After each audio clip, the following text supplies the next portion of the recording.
Hello. Hello. Sorry.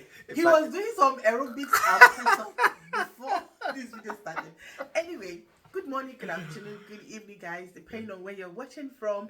Thank you for tuning in. Thank you for coming to our channel. We appreciate your viewership. And this is Deliwa Talk Stream. My name is Uwa. I'm Dele.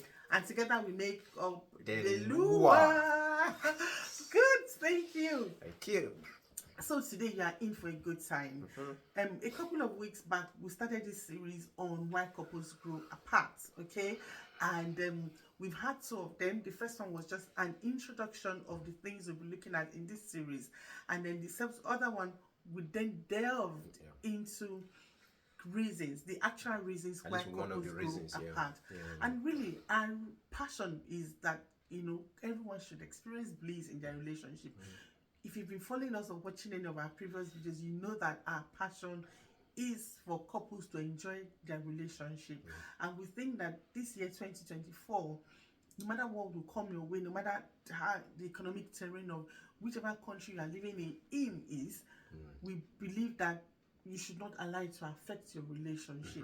There are different challenges that affect relationship, and then the relationship will then begin to grow apart. We don't want you to grow apart. We want you to come together, be intimate, be blissful, and enjoy your relationship.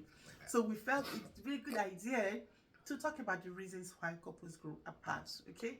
So in the last episode, we talked about unresolved conflicts or unresolved issues as one of the reasons why couples grow apart. And we didn't just talk about it, we majored more on the solution. How do you ensure that unresolved conflict does not cause your relationship to grow apart?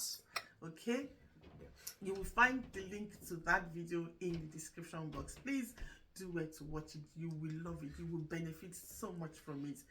Today we are going to delve into another reason why couples grow apart in their relationship, and then we talk about the solution, which is more important. Don't you think? It's good. It's easy to spot problems, but it's more important to bring solution. Okay, and that's what we're all about. Solution. Fine boy. So today we're going to be looking at lack of intentionality. So that's a big one. In everything, we really have to be intentional. And if you're not intentional in your relationship, that's when you begin to take each other for granted. And then, that disintegration comes. That feelings of neglect can set in. Exactly. And lack of intentionality in relationship can lead to feelings of neglect, lack of fulfillment, and disconnect. So, some steps to address it. So, the first one is communicate openly. In the previous one, we also talked about communication. In fact, I call communication almighty communication. You cannot over communicate in marriage or relationship or anything at all, because communication, like you always tell us, that it makes up 85 or 75% of the relationship. You just have to communicate. So for you to show that there is intentionality in your relationship, you have to communicate it. Engage in open and honest communication with your partner. Okay, and if you say that your partner is taking for granted, communicate it. Share your concerns, express your desires, okay? Express your visions, express your dreams. Don't take anything for granted. Always communicate things. Don't be lackadaisical about your relationship, okay? And then whoever is doing the communication, the other person should actively listen and make an effort to meet the other person's needs if they are within your power to meet, okay? Dele will reflect on personal intentions. It's good that we reflect on our personal intentions. It's more like reflective practices. So you have to incorporate reflective practices in your relationship. And what's the intent surrounding reflection? It helps you to look critically within yourself, identify the reasons why you are doing what you do, and it gives you an objective view, and thereby cascading it down into understanding. Then it's only when you reflect that you can see the consequences or certain actions that you are taking between yourself and your spouse. So that's why when you talk about intentionality, being deliberate about reflective practices in your relationship is one of the key areas that can help you. Because when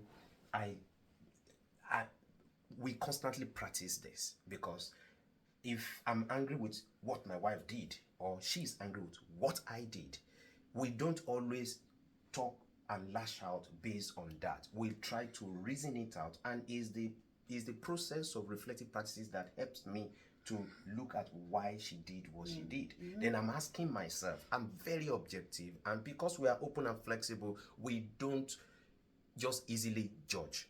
We look at it from our own position, and if we know that we were in the wrong, then we take responsibility and we say we are sorry. So this is also one of the ways you can actually mitigate against growing apart.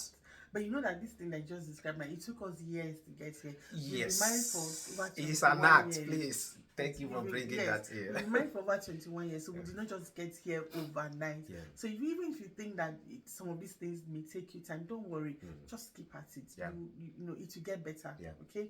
The next one I want to talk about, that will help combat lack of intentionality is ensure you guys set shared goals. Don't do things on your own. Don't just do. If you're in a relationship, be in that relationship. Set goals together. Discuss your goals. Discuss your vision. You're a family. You know, we at the beginning of every year or the end of every year, we always come together and set our goals. And in those goals, in our family goals, we put everybody's interest and aspirations. Because in the family, everybody matters. So when even up to our children, they know that they matter in this in the family, so they don't feel neglected and they don't feel they are being taken for granted. So we are very intentional about that. So also we prioritize our time. That's another intentional way to go about it. Prioritize your time and make it quality. Sometimes some people say, but I'm busy, I spend longer hours outside of the family.